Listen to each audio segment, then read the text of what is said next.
ராமாயணம்.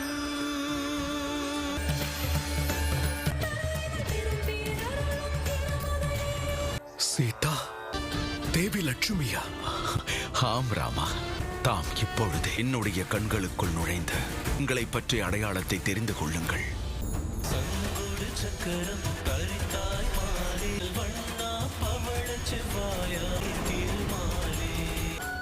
எப்படி சொல்வேன்? இங்கு மும்மூர்த்திகளை ஒன்றிணைந்து காண்பதென்பது எல்லோருக்கும் கிடைத்த பாக்கியம். நாடுடைய சிவனையை போற்றி. வாழ்க ராமர்! உங்கள் செய்து முடிக்க வேண்டிய கடமை ஒன்று மீதம் உள்ளது ராமா. உங்கள் வம்சத்தினர், உங்கள் வாரிசுகள் தான் அதை செய்ய வேண்டும். நீங்கள் அவர்களுக்கு வழிகாட்டியாக இருக்க வேண்டும். உங்களுடைய இந்த குறிக்கோள் நிறைவேறும் வரையில் உங்களுடைய அன்பு மனைவி சீதா வைகுண்டத்தில் உங்களுக்காக காத்துக் கொண்டிருப்பார்கள். இப்பொழுது உங்களுக்கு உங்களுடைய வாழ்க்கையின் இறுதி குறிக்கோள் மற்றும் இறுதி உண்மையும் தெரிந்துவிட்டது. நீங்கள் உங்கள் முழு பலத்துடன் முழு ஈடுபாட்டுடனும் உங்களுடைய இந்த கடமையை நிறைவேற்றுங்கள். என்னிடம் உண்மையை கூறி என்னுடைய கடமையை உணர்த்தி இருக்கிறீர்கள். இதற்கு இருவருக்கும் நன்றி கடன் பட்டுள்ளேன்.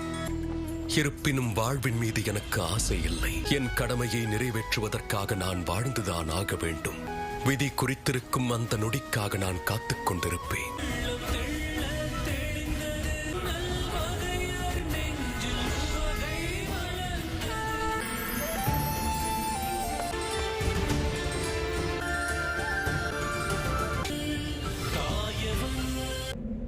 சீதை சென்றிருக்க கூடாது. இருப்பினும் எனக்கு நம்பிக்கை உள்ளது. சீதையினுடைய இந்த தியாகம் பெண்களுக்கு ஒரு ஏற்றத்தை அளிக்கும். அதை எண்ணி நான் மிகவும் மகிழ்ச்சி அடைகிறேன். இந்த உலகில் எப்பொழுதெல்லாம் ராமனின் பெயரை கூறுகிறார்கள், சீதையின் பெயர் இணைக்கப்படும்.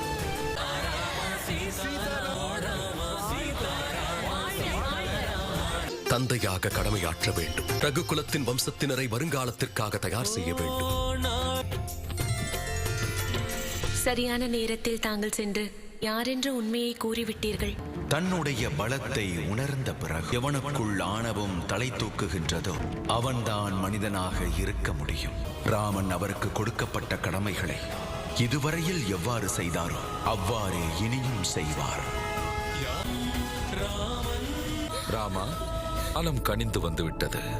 அயோத்தியின் துயரங்களை துடைத்து இன்றிலிருந்து மகிழ்ச்சி பொங்க செய்ய வேண்டும். உங்கள் குளுமையான தாய்ப்பாசத்தை விட்டு பிரிந்து 2 பௌர்ணமிகள் ஆகிவிட்டது. ஆனால் உங்களுடைய அன்பில்லாமல் எங்களுக்கு ஒவ்வொரு இரவும் அமாவாசைதான். உங்களை தவிர வேறு யாரால் தர இயலும்? லவன் குசன். தந்தையே, உங்கள் அம்மா இந்த விழாவில் கலந்து கொள்ள மாட்டார் என்று யார் கூறியது? உங்கள் மகிழ்ச்சியில் உங்கள் அம்மா எப்படி கலந்து கொள்ளாமல் இருப்பார்கள்?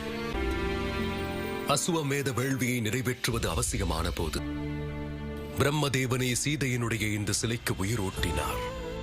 பிரம்மதேவனின் அருளால் சீதையின் இந்த சிலை மந்திரத்தை உச்சரித்தது.